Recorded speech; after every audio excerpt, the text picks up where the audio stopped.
One, I didn't know what a blowjob was. I used context clues because I'm educated, and I thought, what pleasure are you actually going to get by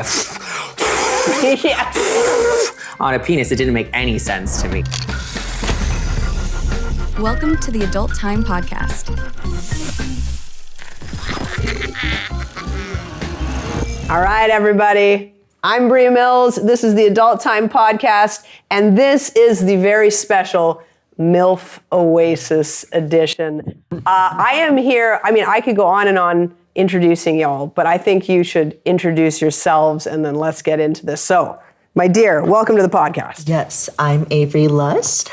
I'm so happy to be a part of the MILF Oasis. It was such a splendid time.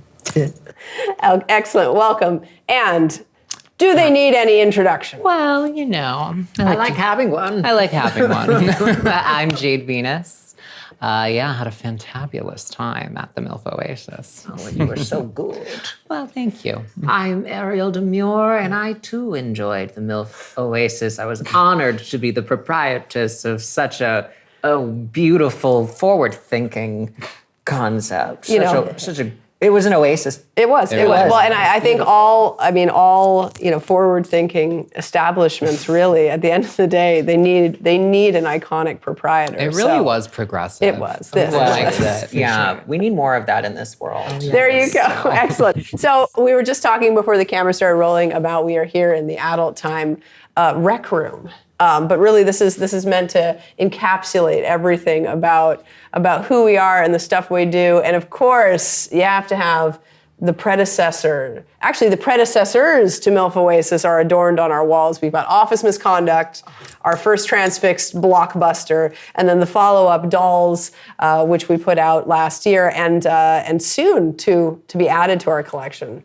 The iconic poster for the MILF Oasis, which I have not shown any of you yet. Can't wait. But just you wait to see it. Just you wait. Okay, so we always start our podcast with a little icebreaker game. I don't think we need to break any ice. Oh, I like breaking but ice, let's break some ice. Okay, so this is a game called This or That. Okay, from my understanding, and this is the MILF Oasis edition of This or That. So I'm going to present to you two options, okay, two lifestyle choices.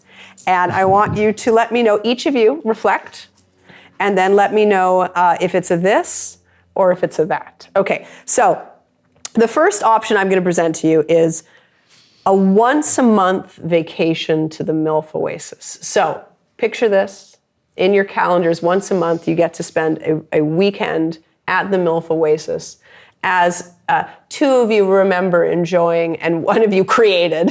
Okay. So of course, yeah. Or, so you can have a one weekend a month vacation to the MILF Oasis, or you could have your own personal masseuse on call 24/7. So these are two very good options. Well, I mean, I know already. Since I had the honor of getting the milking table, I'm sorry, a masseuse at my house will not be able to give me the same experience of the milking table. So do the masseuse come with equipment in hand? And 5 other women.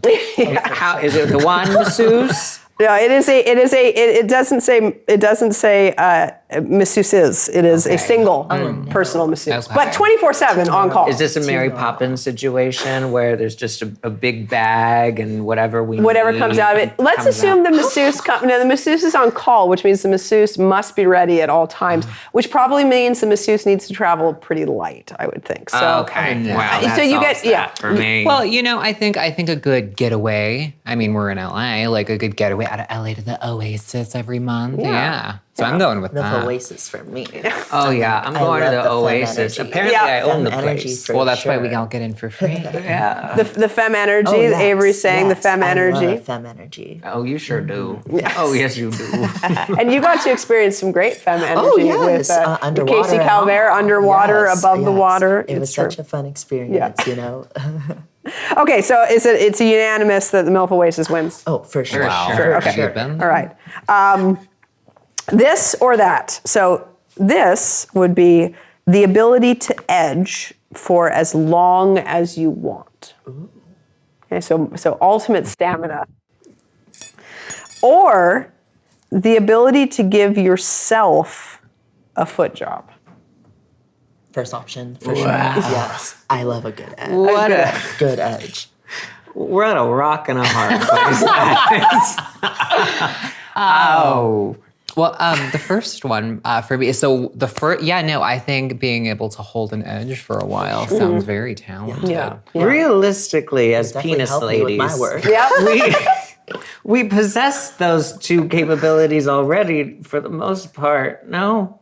Yeah, I get. Okay, I I have mean, had for the- requests for- on my OnlyFans to give myself a foot job. I was gonna say, can you give yourself a foot job? If my skirt, it's so tight. Yeah. And also, we will remember this is a public show. This is a public broadcasting show. Yeah. But yes, For sure. But you think Well, I'm just trying to think of the logistics. Yeah. I feel like that's not out of the realm of possibility. I mean, at the MILF Oasis, I'm sure there must be some sort of Pilates class. Yes. Yeah. And you can work up to that for sure. Yeah. Well, and of course, I think this question is asked in honor of KCK and Sophia Locke, who are also in the film, who did do a foot worship focused. And those are session. two athletic young ladies. Yes, exactly. yes, And I don't believe Casey gave herself a foot job, but Sophia absolutely gave Casey a foot job in that. So I've heard. And other What things else at the would- MILF Oh, for Oasis. sure. Okay. Yeah. So ability to edge oneself as long as possible, both for pleasure and also it would be a professional edge as well. Oh, yes. Yeah. I think it's just a win-win. It's a this and a this. Yeah. Can I take mine back? Okay. So the foot job one's great. However, I'd be able to do more than just the foot job. I'd be more flexible. That's true. For sure. That's Okay. true. So it's really flexibility that's the this. Yeah. So I'm gonna go with that. This is enlightening. Okay. Thank you. Now, continuing. Now we're gonna raise the stakes. But if you had to be on the receiving end of receiving free foot jobs for the rest of your life, or to go back to your reason for going to the Oasis in the first place, unlimited milking table orgasms. Oh, give me a break. You know, you ladies haven't experienced the milking table. Poppers. It's got to be the milking table. Oh, the milking table. This just seems interesting. Yeah, it is. And Avery, you've done a milking table Oh, before. yeah. Oh, many. so she's she, right. so she many gets for it. sure. But not at the MILF Oasis, of course. Wow. Just a couple It's others an short of a, Yeah. of a Couple sow. Couple dungeons. Yeah, because you had three milking maids. Three milking no, maids. Three in maids that. milking. I mean, Yeah. I knew I was gonna enjoy it, but Yeah. like I didn't know I was gonna enjoy it that much. Yeah. I was like, okay, this is hard. Yeah, So, yeah. I've yet to experience it. Sometimes the proprietress is just too busy, so I'm waiting. Okay, so you would pick unlimited. Well, you would want to try. Oh, I'll be you doing would it. enjoy I it. hear rave reviews. I won't tell you from who. Yeah. We don't kiss and tell here. Yeah. But I hear they're great. So, a fun fact about milking tables: the reason, when we made the film, we wanted to pick some scenarios some treatment programs that correlate to popular fantasies. And the milking table fantasy is a very popular fantasy.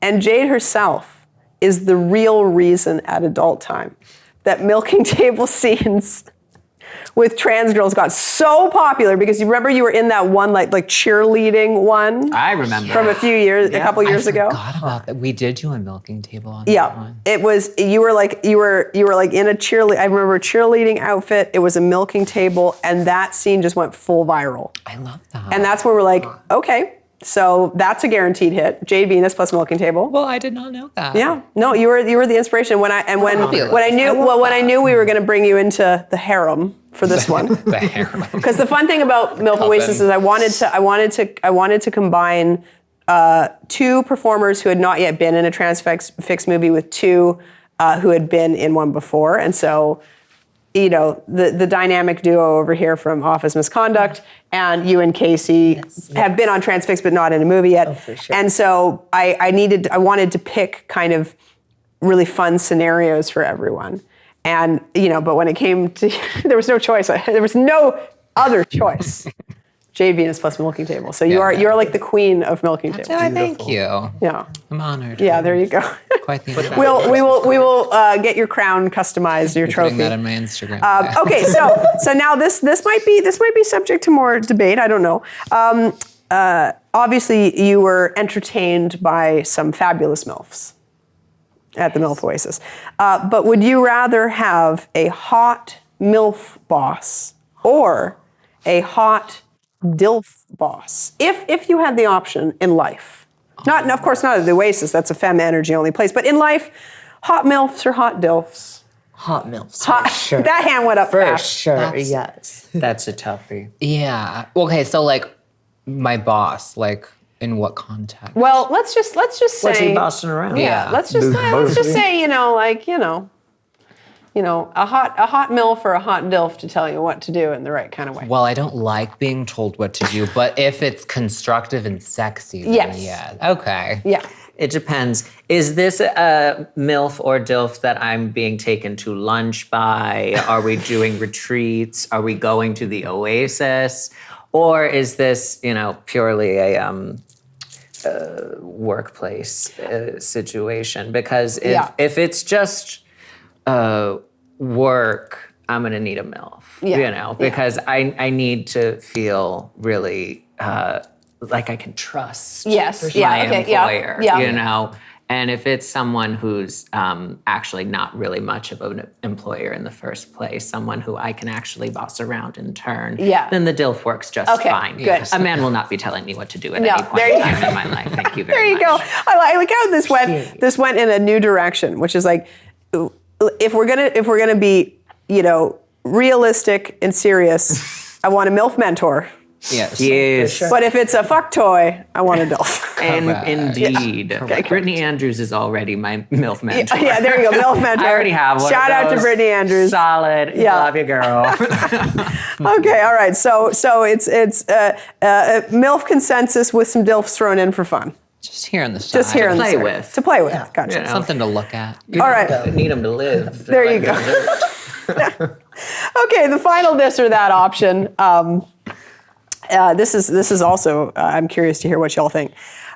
So you can have, it's a gangbang situation. We got to the gangbangs already. We're 12 minutes in and we're at the gangbang. I've done a few. Would you have a gang, this is tough, a gangbang with 5 hot MILFs? Okay. Or a gangbang with 5 of your best friends? Could be... Same thing. Well, we've done, we've pretty much done that. We've done both. Yeah. Both went really good. Both were very fun. We were all friends. You done both? I have. Well, yeah, with you two, of course. Oh, right, I was there. Right? Yeah, I remember. Of course. Oh, yeah. But that was my first gangbang. But the MILF action does sound a little fun, and there were MILFs out there in the MILF Oasis that I never got a chance to touch on. Hey, that's valid. Yeah. Well, So, was like, my that's a scene tricky considered a question. gangbang? Because there were 4 girls. That's close. Now we're splitting hairs. We gotta get out Webster's. No. I believe the most common definition of a gangbang would be a 1-on-5 scenario. I've heard similar, yeah. Yeah, a 1-on-4 is So close. passable, but Airtight. it's close but not quite. So I think it's a 1-on-5 scenario. So close. But okay, so you're saying we need a sequel. Yeah, we need some kind of definitely, spin-off. Definitely. Yeah. Well, there was, you got close. You got close to the gangbang experience in MILF Oasis, but not quite. Almost there. Yeah. Almost. Nice. The sequel. The sequel. So I think these, for our proprietor, I think these are some suggestions for future treatment. When we take out the suggestion box. The suggestion box. Or of a communal drainage. But exactly, the 5-on-1 treatment. Oh, yes. Yeah, yes. it is a simple, needed. straightforward 5-on-1. I was going to say we actually just recently, I don't recall who was in it. Maybe one or multiple of you were in it.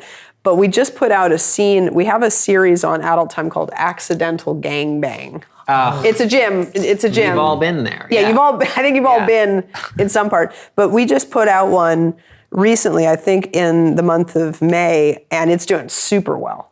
And I believe it was like an all trans girl gangbang scenario. So there's the data don't lie. 5-on-1 treatment. There you go. Wow. There you go.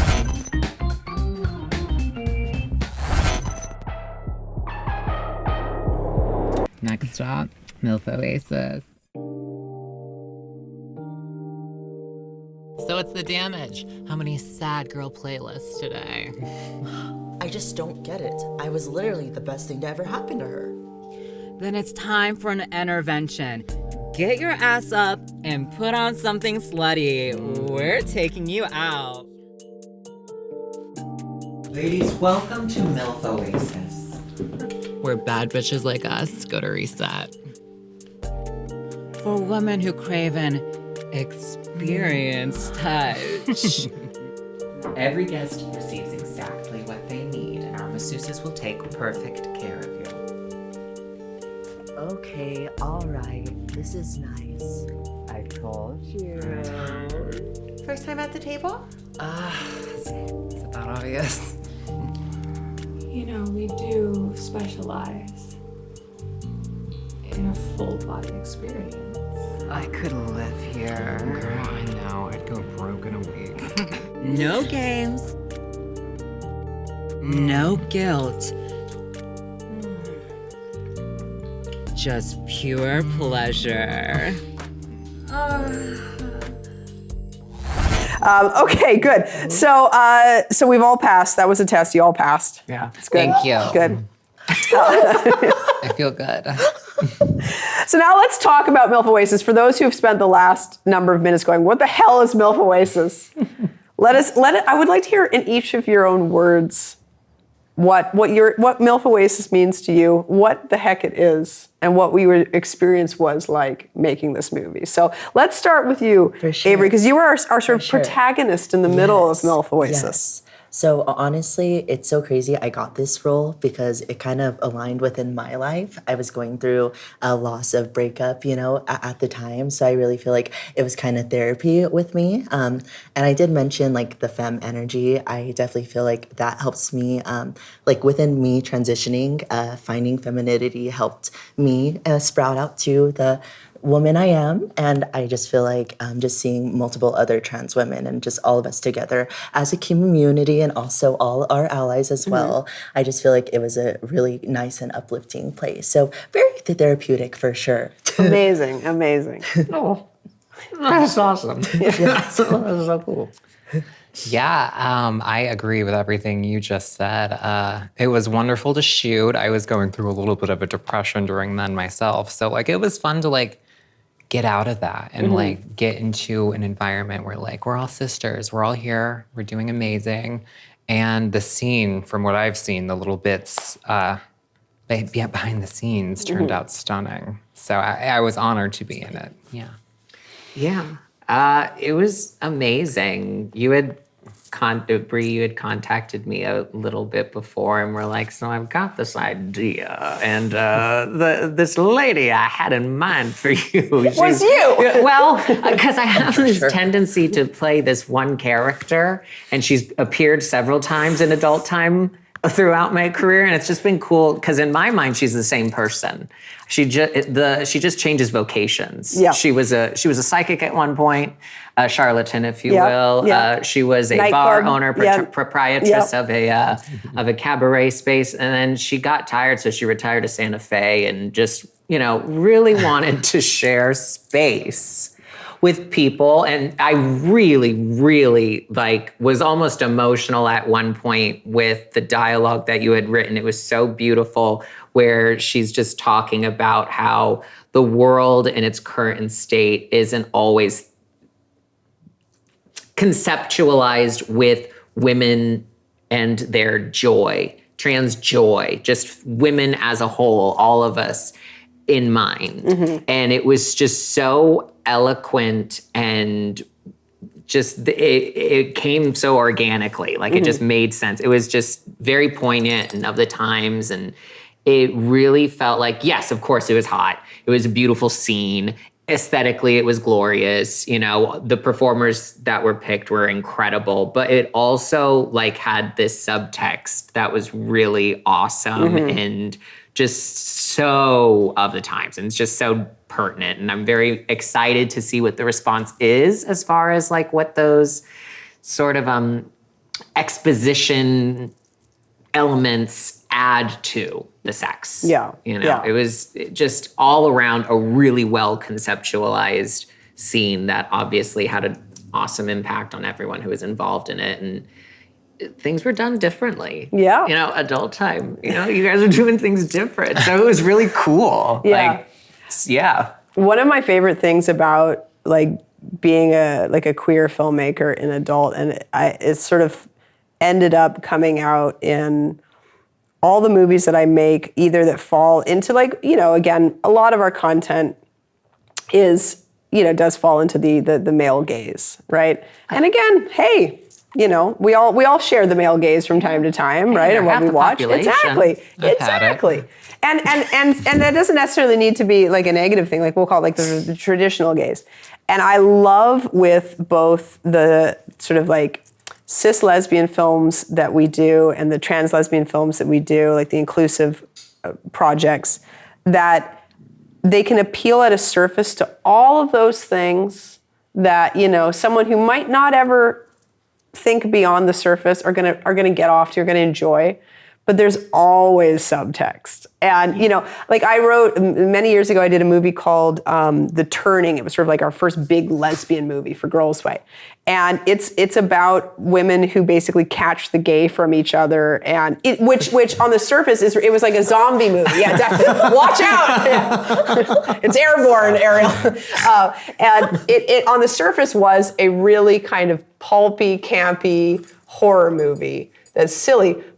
But the real subtext is that is the belief of so many people, even to this day. You know, so like it's a satire in and of itself. And I think what I love about the 3 Transfixed movies we've done, and that was like my whole intention behind Transfixed as a brand was, you know, let's make beautiful, funny, different nods on genres or nods to different genres, lesbian scenes that feature trans and cis women together, where the plot point isn't the fact that, you know, you're trans and you're cis. It exists in and of itself. People who are into that element will be into that element. Let's just make fun stories, but always include a little subtext. And this one absolutely was about, isn't it ironic that the most beautiful place we can think of is a place where women can just be themselves together, right? And to do it, and it has to be an oasis. It has to be an escape, you know, and yeah, so that was the real, you know, the underlying thing. And of course, the times as they are, all the more important to like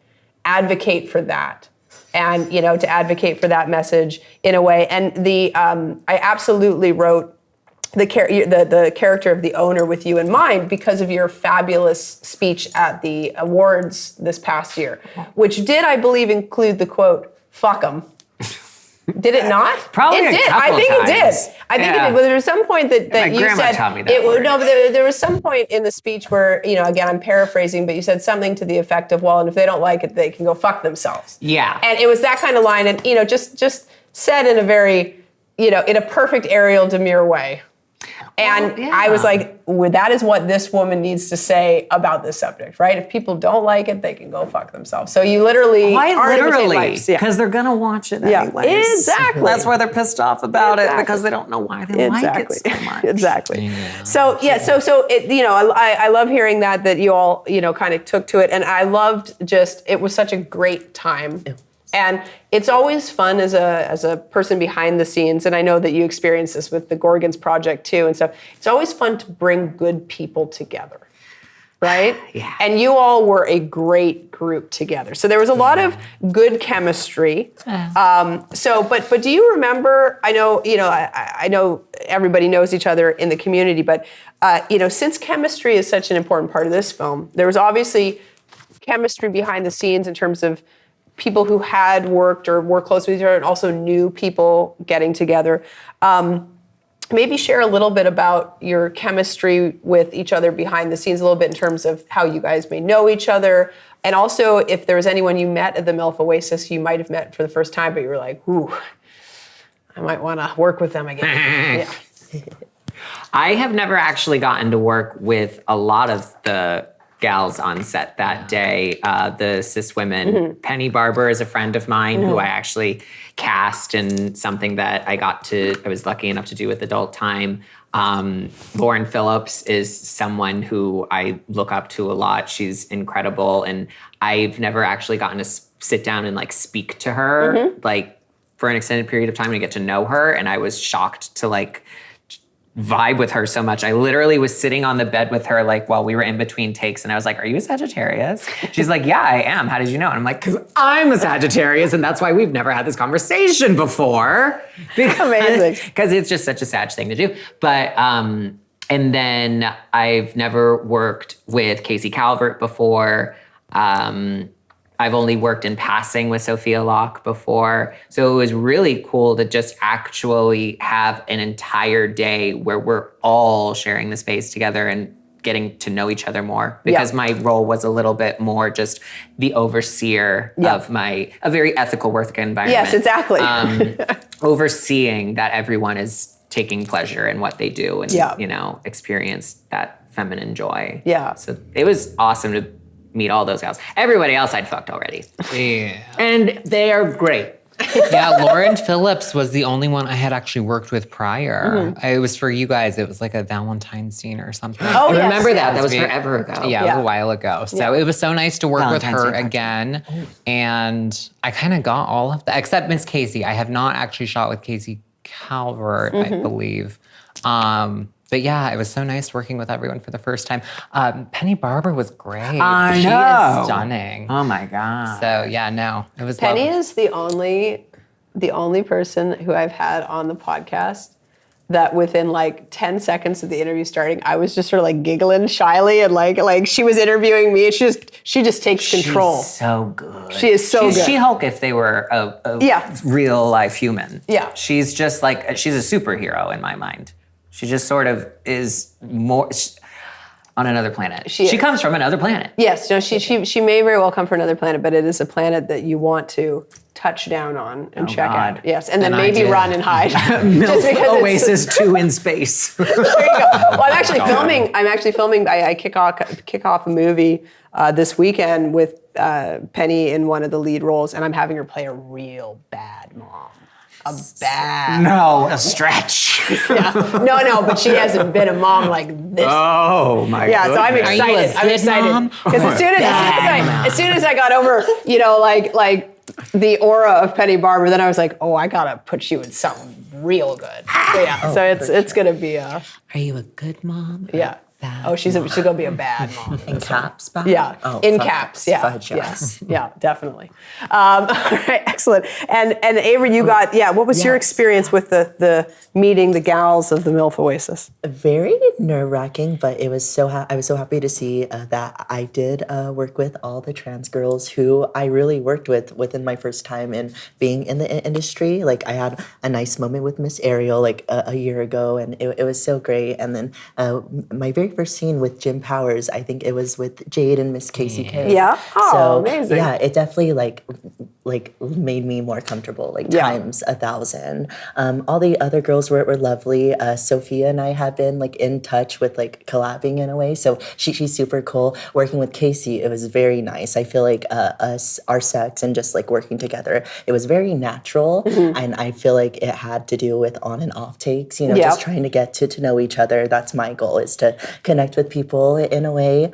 But yes, I'm happy to make many new memories with all the other girls I never got to touch personally, emotionally and physically. Yeah, exactly. Yeah, no, we've been working a ton with, we work with, obviously, Lauren Phillips is a brand ambassador with us, and Casey as well. And we've been working a lot with Sophia Locke this year.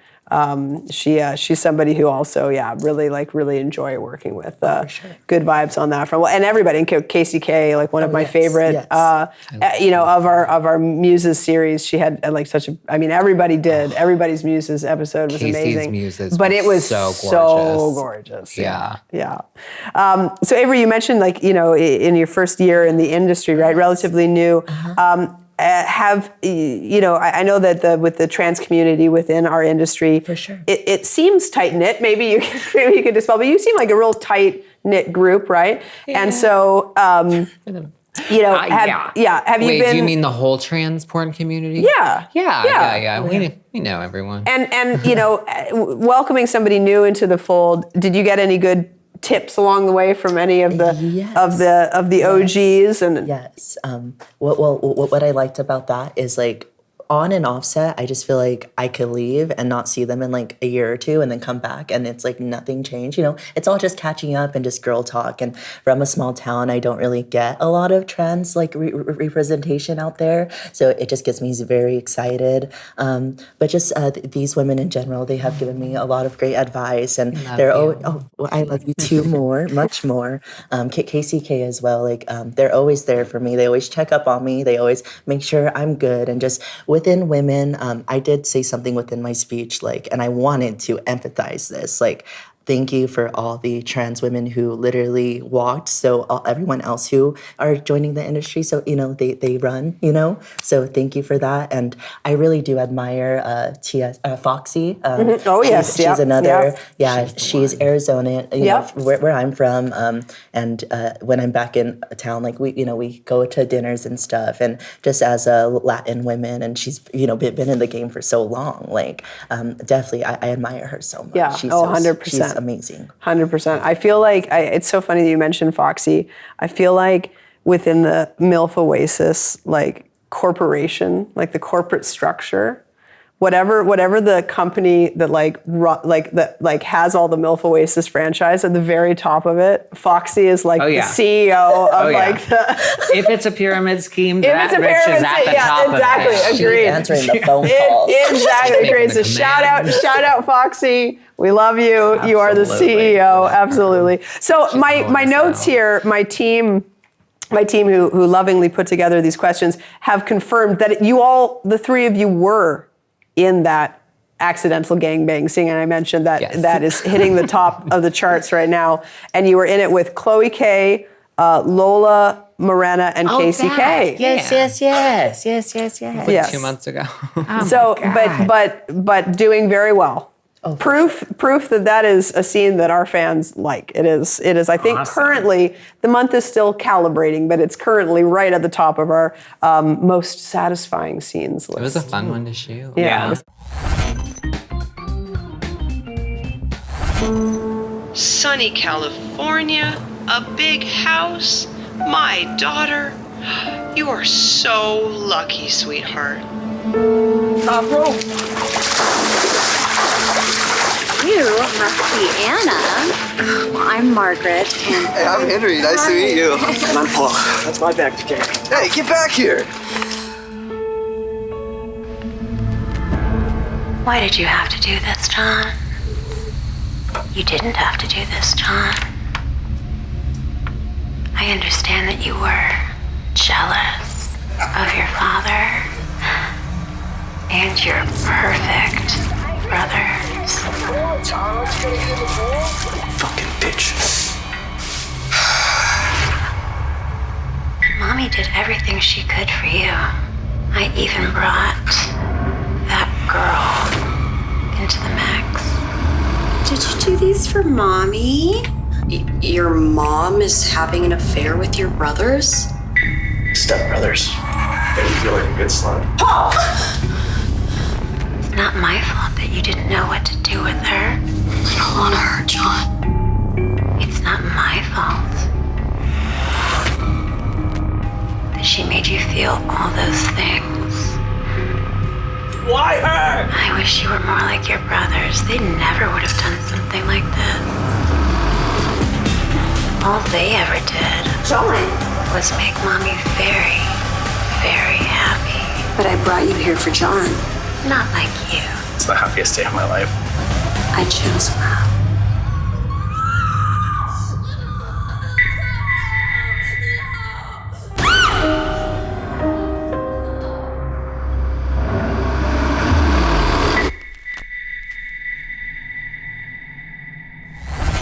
So, that's quite the cast. What was the dynamic like with all of you together? Because, the six of you are like kind of representative of six of the top trans stars, right? Yeah, no, the dynamic was honestly great.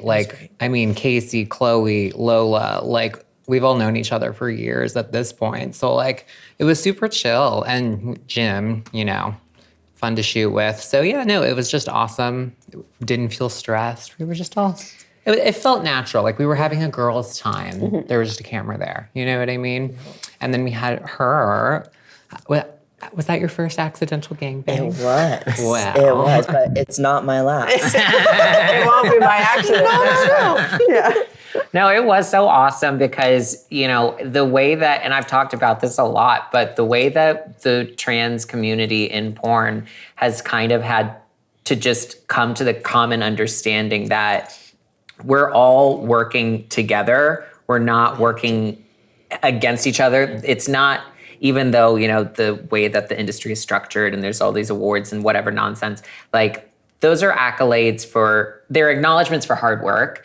We're all working to boost each other up because if this one's doing better, that means this one gets to do better. And it's all so cyclical. And there's not that inherent cattiness and just sort of internal dialogue of like, I'm competing against these people that is so prevalent in a lot of the trans community and in other more toxic spaces. I really just am so blown away by how the sisterhood, which is sort of incestuous, but like we all are just like really trying to support each other because we look at each other as like, this is sort of my family. Yeah.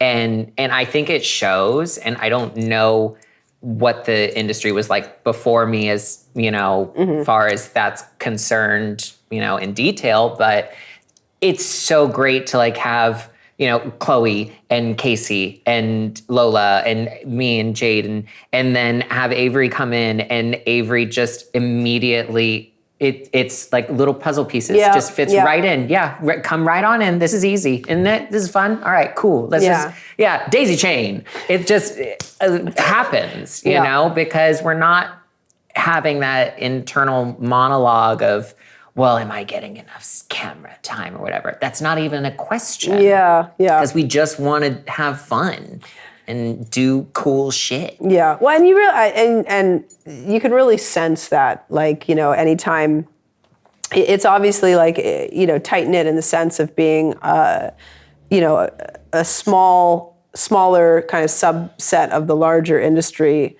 and, you know, all working together regularly, you feel that sense of lifting each other up and camaraderie. And quite honestly, it makes it a joy to work in those spaces, right? Because you don't have the sort of frenemies vibe. I feel that sometimes even within the director level in the industry where, like, yes, you know, there are awards and there's, you know, so-and-so got this budget or this lens kit or whatever the case may be. But at the end of the day, we're all kind of the same small group of people, you know, and seeing somebody succeed is some, you know, that person succeeding and their crew succeeding. Like, there are people from that crew that work on it. Like, it's all connected. And it's all just elevating the medium, right? So I feel that in a similar sense, even with those of us behind the camera, like we often call each other a community, like, well, we're all part of this community that we're creating of crazy little artists. So that's cool. Yeah, very cool. So speaking of crazy little artists, I want to give a shout out.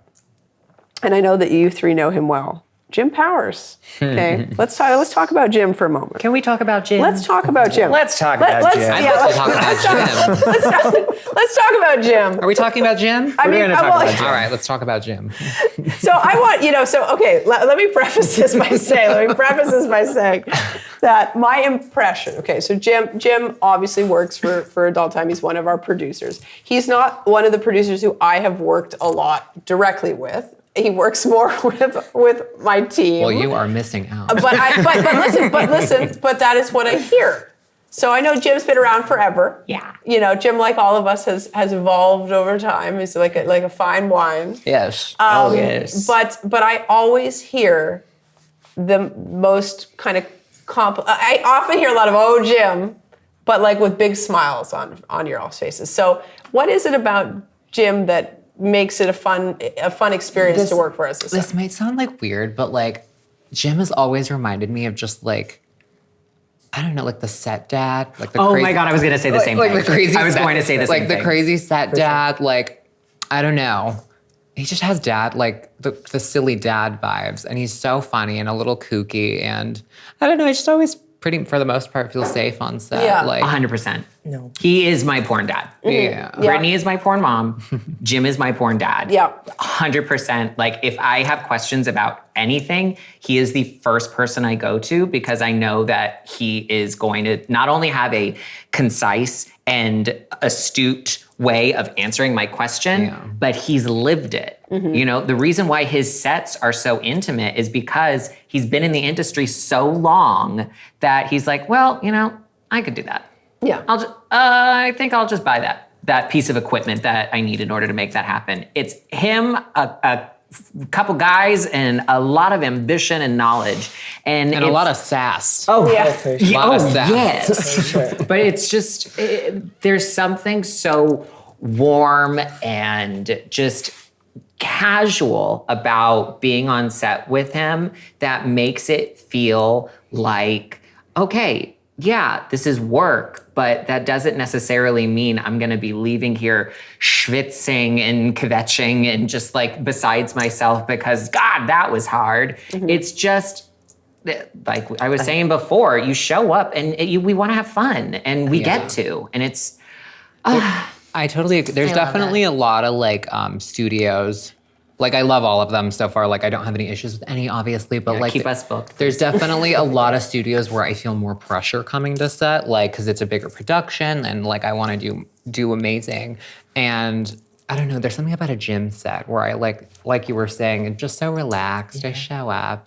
I still do my best naturally, but yeah. And then it's still a 2-a-day. Oh, almost always. yes. You know, like the fact that we can accomplish so much. That accidental game bang was like a full day shoot. Yeah. But a lot of the times, like he can accomplish these very elaborate scenarios, and then just okay, it's 3 o'clock, 4 o'clock, 5 o'clock, time for scene 2. Yeah, and it's bonkers, but it's just still fun, crazy. He also writes a lot of the Especially scripts for. coming, Oh, God. in He's as like a funny. new girl. Yeah. You know what I mean? I feel like he was super nice, or he pushed me out of my box in a way. Yeah. And another thing I like about him is like he keeps it fun, but when he has to get serious, he does, and that's how I learn. You know that, and I love the way he gives feedback. Definitely, because I feel like every time I hop off of with shift, having a fun day, of course, I always have some like notes that I intake and being like, okay, like he said this, I could be doing this better, and I never take it as offense at all, because I don't know about you or anybody in here, but I've loved to grow and I love to hear what I could grow on. Yeah. You know, so Yeah. yeah, he's great. He's so great. Amazing. And he loves you. I love him He too. loves you. So Jim Powers, porn's dad, not stepdad, porn's dad. There you Yes, go. because he is our boss. Because he is your, yes, exactly. So Very he can true. be our dad. Yes, exactly. Oh, amazing. Very good to hear. All right, so going back to MILF Oasis, there were a couple of key themes in the film that we've touched on a little bit, but I want to hear just a tiny bit more of each of your experiences with these themes. So the themes were really about friendship, about pleasure, kind of pleasure without any, there was no reluctance plots. There were no stepmoms in this one. It was a real pure consenting adult pleasure. A literal oasis. A literal oasis. And of course, eroticism. So at the center of the film, we do have Avery, your character's heartbreak and finding kind of confidence again with a great rebound fuck with Casey Calvert. So what would you say, and I know you mentioned a little bit, you had some kind of real life motivation here.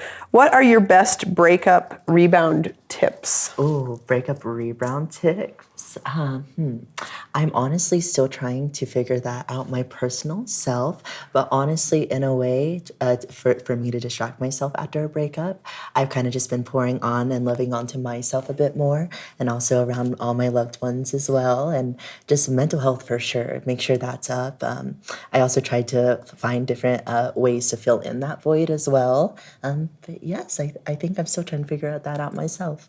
It's a good starting point. Excellent. Absolutely. Yeah. Self-care is everything. Ariel, you are a dominant force in this film. Oh, go on. How do you channel confidence in your real life and in your characters?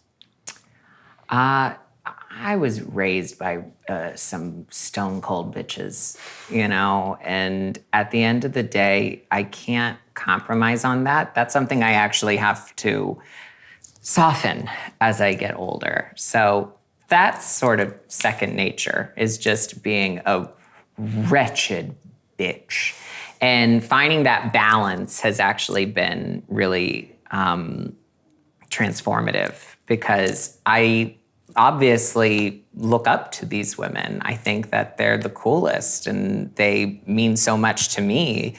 But at the end of the day, you can't always be that, not only because it's, a little off-putting sometimes, but it's not good for your spirit. So you got to break those generational curses, and confidence just comes from within. You've got to find it where it is. If you've got, generally speaking, if someone makes fun of you for something, that's going to be the thing that you need to emphasize. Make it bigger. Make it your crowning glory, because that's the thing that people notice, because it's different and that makes it special. So True that. Whatever the fuck is weird about you, if you got a humpback, throw some glitter on it, like that's gonna make you a star, child. That's right. Yeah. You heard it here first, folks. We're I going didn't on say tour. it first. Thank you, Jimmy James. Yeah, there you go. James St. James. So Jade, your character in this film is one of two best friends that swoops in to help your bestie during a breakup.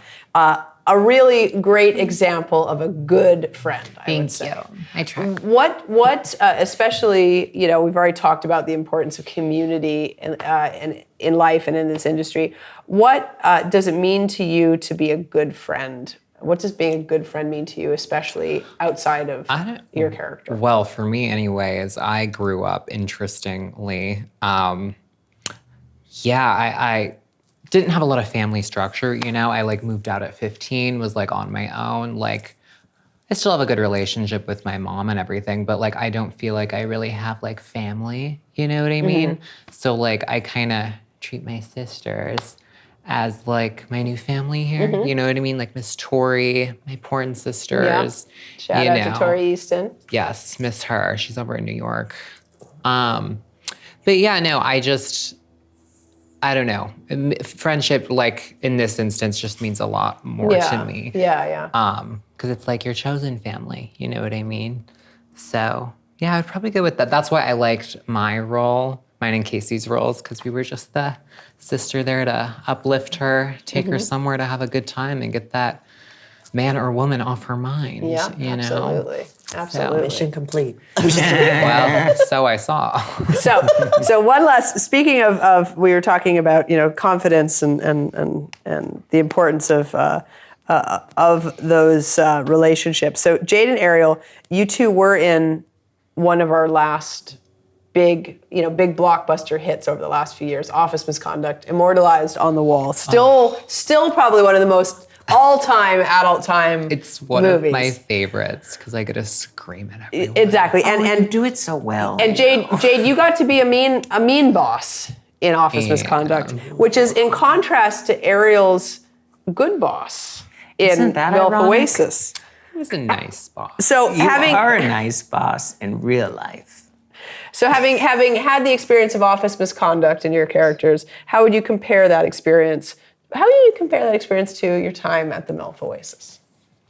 Oh, shit. Good question. You start. Well, I got passed around rather than me doing the passing around, Yeah, that's true. I lost all the power I had, and I lost my megaphone. Most importantly, I lost my fucking megaphone. Where's the megaphone? You know what? You actually gave me a great idea. We filled this set with Easter eggs from movie memorabilia over the years, and I believe somewhere I have that megaphone, and you best believe it's gonna go on top of the TV. Do it. Mark my words, I will find that megaphone. I love that. Yeah. Yeah. Awesome. What was it like going from having a mean boss in Office Misconduct to being a pretty exemplary boss, especially according to porn standards in MILF Oasis? I mean, yeah, it was awesome. Jade's a great boss, but,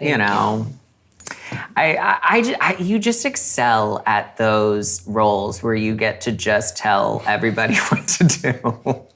It's so natural. It just works great. Thank you. I love it. You're very good at monologues. Yeah, I ramble. If you can imagine, you got to take my word for it. Yeah, it was cool. I appreciated not being a villain in this particular thing, because even in Office Misconduct, my character was dubious. Well, you were the marketing executive. You know, we're all a little evil. We're all a little evil. You gotta. Yeah. But yeah, I liked this idea where I got to be a matriarch that wasn't taking out her anger on people. Instead, I was actively trying to de-stress, create a healthy work environment in a fantasy porn universe. And it was a fabulous juxtaposition. It was really cool. It was a stretch. It was a stretch. There you go. All right, one last moment in the MILF Oasis before we get to our closing segment. So, you all got to dabble in relations during the course of this movie in various different ways.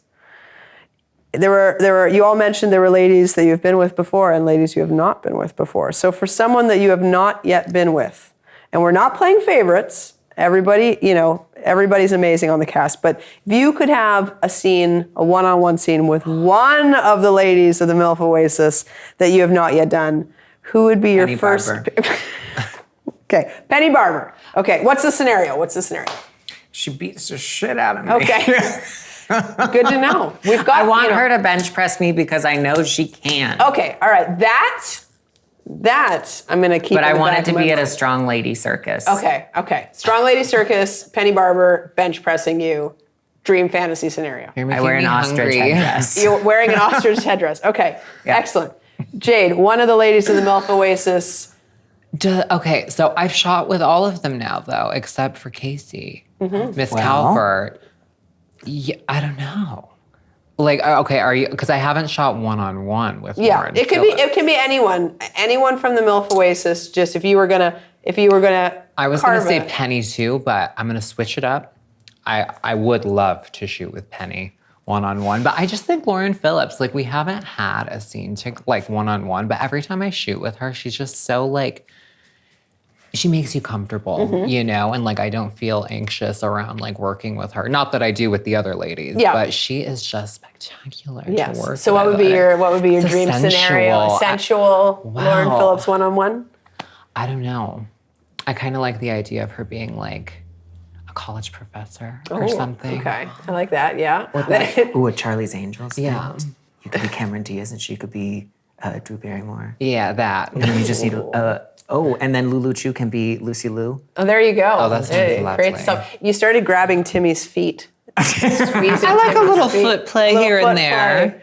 When at the thought of Lauren Phillips being either your college professor or Charlie's Angels. All right, Avery, you have to pick one lady of the MILF Oasis to do a one-on-one scene with. Who would it be? Tricky question because every lady is so wonderful. I already had too many with you too. I'm just kidding. But quite lovely. I would definitely maybe choose Sophia Locke as well. I feel like we always cross paths like out of nowhere. So I feel like from when I started my days at the MILF Oasis, I feel like within all the MILFs, like we clicked and we were supposed to work together soon. So I'm excited for that. But it would be cool to have a full on like cool set. All right. I did see her like as like a teacher and then like water spill all over in one of the segments of what you were filming. Yeah. And I thought that would be hot. So I was also like kind of leaning for teacher student, but also it'd be kind of cute to do like a cute little like tea party picnic and then like, yeah. Listen, I don't want to spill. Y'all just wrote the next 3 transfixed scenarios. Thank you very much. A tea party princess picnic. Thank you very much. So pretty princess picnic with Sophia Locke. Or I'm gonna come. Another potential teacher fantasy. In the back. Yeah, it'll turn into an accidental gangbang. Let's do it. Let's go to the princess. Okay, all right. So we are going to close this out with a final game, a final segment. This is our rapid fire question round. I'm going to give it to y'all. I am going to read these cold. I have not read them yet. I'm going to ask you these questions. I would like to get an answer from each of you. And at least one of these must go viral. That will be our challenge. This will be our clickbait round. Okay, so rapid fire questions. The first one is, what's the most creative excuse that you've heard for a shoot getting canceled? And this could either come from the crew or it could come from, say, another co-star that needs to cancel. Because I know sometimes that happens. I won't mention names. No names. Someone couldn't get their blowout in time, and that meant it was over. I need a blowout now. That sounds plausible. That sounds like a something little like that. pointed. Yeah. No, I would never do that. No. She's lying. That's a bold-faced lie. Never. That is a bold-faced lie. I would never. She's a liar. Bold-faced. Okay. Yeah, I don't know. I don't think I've had a lot of strange cancellations. Have you encountered any of your years so far? Not yet, but hopefully I might. I haven't had many. I mean, I have received many a cancellation notice. It's part of the game as a producer. You know, you're there to deal with all kinds of things. Most of them are quite reasonable, within the reasonable realm. But I have had on more times than I can count on one hand, an instance where it's the morning of a shoot. Morning of. And I get a contact from one of the stars of the day to announce they are retiring. So I've had that happen. And as a producer, you know, you just have to kind of say, I wish you all the best, you know, absolute all the best. Get off the phone, take a deep breath, because your crew is arriving in 30 minutes, and just find a way to soldier on. So I've had some like last minute retirements. Which usually I end up seeing them like a month later on Instagram, and they're not retired. But for the day of the shoot, they were retired. That's probably the most creative one that I see. All right, so you all mentioned in the this or that edging forever, for as long as you want, would be a attractive proposition. What has been your longest edging session? Oh God, I'd blush to say. Kiss and tell. Gone a few hours, I'd say. Okay, that's good. It's good. A few hours. There was a point, I was celibate for a year after I stopped stripping, just to like prove a point to myself. But at that point, I was fucking I think a little too much.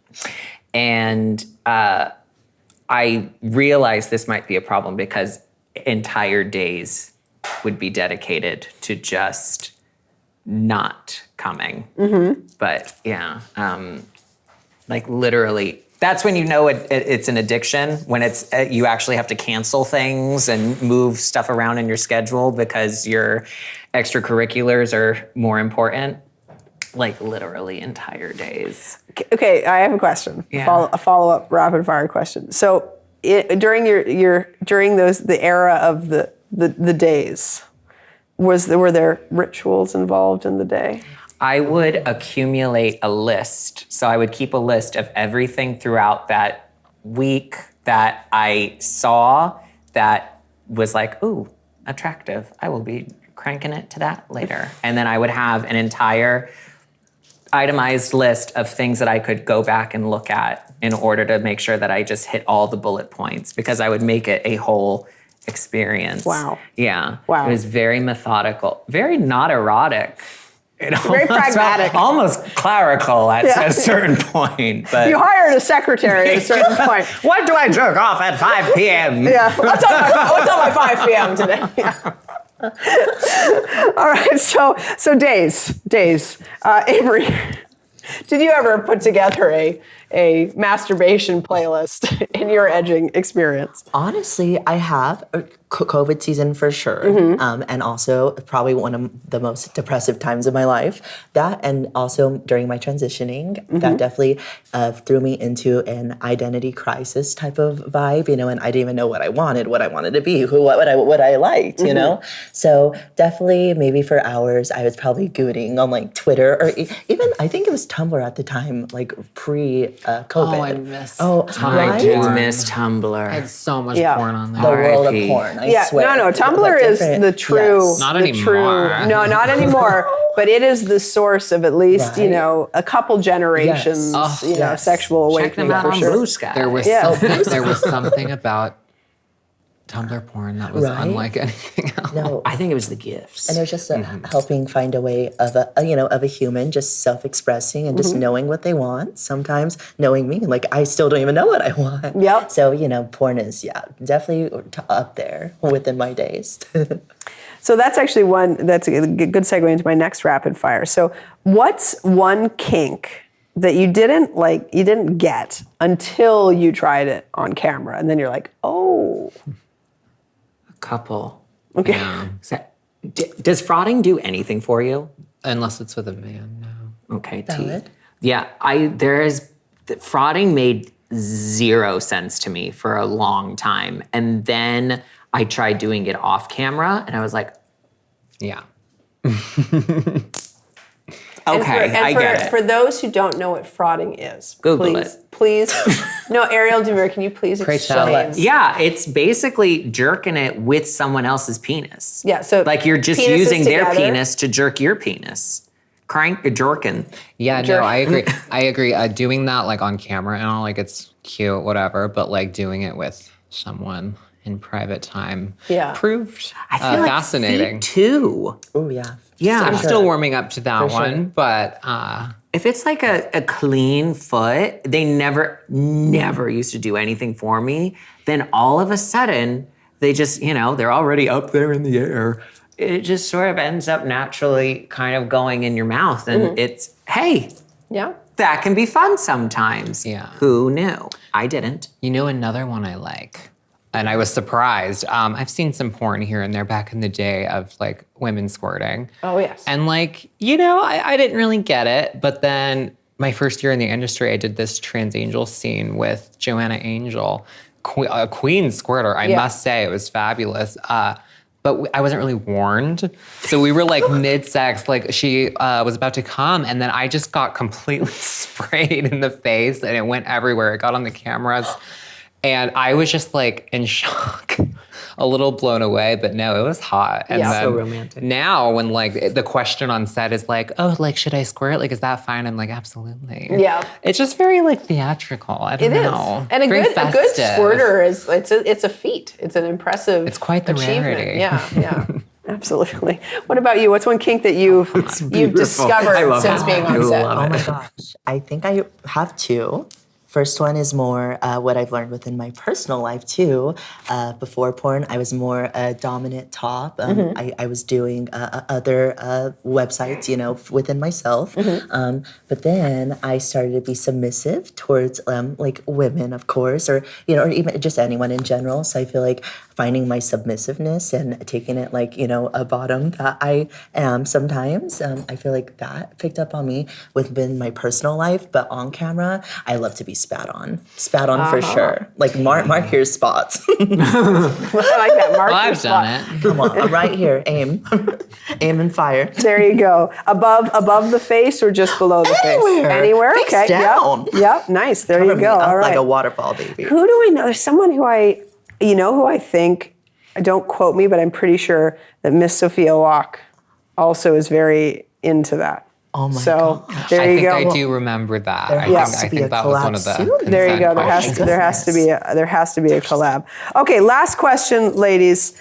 What is one piece of sex advice that you got maybe early on that turned out to be really bad advice? I'm not allowed to say. That you're allowed to say, or that you would be willing to say. I was always rather talented, I must say. Well, it came natural. Wow. You know, I'm Italian. I can't help it. Yes, I've seen it. Well, I can chime in with I will chime in with one piece of advice. So, I also growing up a young gay in the late 90s, didn't have a lot of people to talk to. Wasn't a lot of open representation. So I would always model what I saw on, mainstream movies and shows, especially with like hetero relationships, was sort of, I would look at, whatever, like Beverly Hills 90210, and I'm like, I'm Dylan, or, like I would see myself in that. And I remember not so much sex advice, but like relationship advice. There was always such a narrative of like, basically like be persistent. Like the whole John Cusack standing outside, the girls are with no is yes in disguise. Well, exactly, because for so long, especially like my kind of coming of age era, like that was the narrative, right? Especially like in a lot of conventional heteronormative relationships, and so not necessarily like. I mean, I'm happy to say I've always respected consent and communication, but learning over time the importance of consent and communication, because definitely growing up, you need to be like chivalrous by being persistent. Sure. And that's probably not the best way to be chivalrous. So I would say not necessarily sex advice, but general, if you're going to end up getting any sex, you should not be John Cusack standing outside the door stalking the young woman. Yeah, I don't think that's very appropriate. Yeah, no. But that to me, I would say that would be like, when I was growing up, that was like, oh, that's how you get a date, right? You just keep calling, right? Right? Just keep calling. No, that's not how you get a date. So that would be my example. I remember one, so like, how, I don't know if they still even do this, but Cosmo used to say like, how to please your man, whatever. Yeah. Two things. One, I didn't know what a blowjob was. I used context clues because I'm educated, and I thought, what pleasure are you actually going to get by on a penis? It didn't make any sense to me. So that was confusing in and of itself. No one explained it to me. I figured it out the hard way. And then I remember reading, if you put ice cubes in your mouth, it creates like an interesting sensation, just to like change things up and really keep things interesting. Yeah. That's stupid. Yeah. Don't do that. That's an awful thing to tell somebody. It's an awful thing to certainly surprise somebody with, right? I would cry. Yeah. I would feel violated. That reminds me. Okay, if we're going, I thought you meant like someone who tells us something, but if we're talking about magazines. Yeah. Oh, okay. There was one, I don't remember what it was, but there was a sex tip on there about while you're sucking the cock, like slowly, like not grind. Oh my God. But like slide your bottom teeth like up and down the shaft. And that was a sex tip. Yeah. And I tried it, and I did not get good reviews. Yeah. Believe it or not. The reviews have changed. Yeah. Yes. Yeah. Because I mean, from experience, when people accidentally use teeth on me, intentionally or not, I don't like it. Yeah. So. Yeah, that's a very good. Those sex tips from Cosmo or Maxim or wherever they were made by people who've never had sex. It was my mother's. Yeah. Wow. What about you? Have you ever had any sex advice that turned out to just be not the right advice? Actually, yes, in a way, and it was with the individual themselves. I was having sex with a woman with a vagina, and let's just say there are multiple holes in that area. Oh, yes. So, yes. But hey, we all start somewhere, and we all grow somewhere, and yes. Yeah. Did you slip into her urethra? Oh, almost. But hey, we all need those experiences to learn. Of course. Exactly. You need to. Everybody needs to. You oftentimes learn by doing. The first time I ate pussy, I was horrified of accidentally hitting the urethra. Yes. So I played it safe. All right. So we have come to the point. I love that word. We've come to the point in this conversation where this is no longer the MILF Oasis. I don't know what this is. But you all were in MILF Oasis, and it was incredible. And this podcast is coming out right hot on the heels of the release of this fantastic film, which you all were in. I want to give a shout out to the rest of our cast. We had the incredible Casey Kay. We had the incredible Sophia Locke, Casey Calvert, Lauren Phillips, and strong woman circus herself, Penny Barber. Come on, Penny Barber. So if you like any of these ladies and want to see them together, or you enjoy relaxation in any shape or form, or you like Transfixed or Adult Time, you're going to want to check this movie out because it was fantastic. Thank you all for being here as always. It's so much fun. We could just talk forever. Oh, for sure. Appreciate you. All right. Very pragmatic. Almost clerical at a certain point, but You hired a secretary at a certain point. what do I jerk off at 5 p.m.? Yeah. What's up at 5 p.m. today?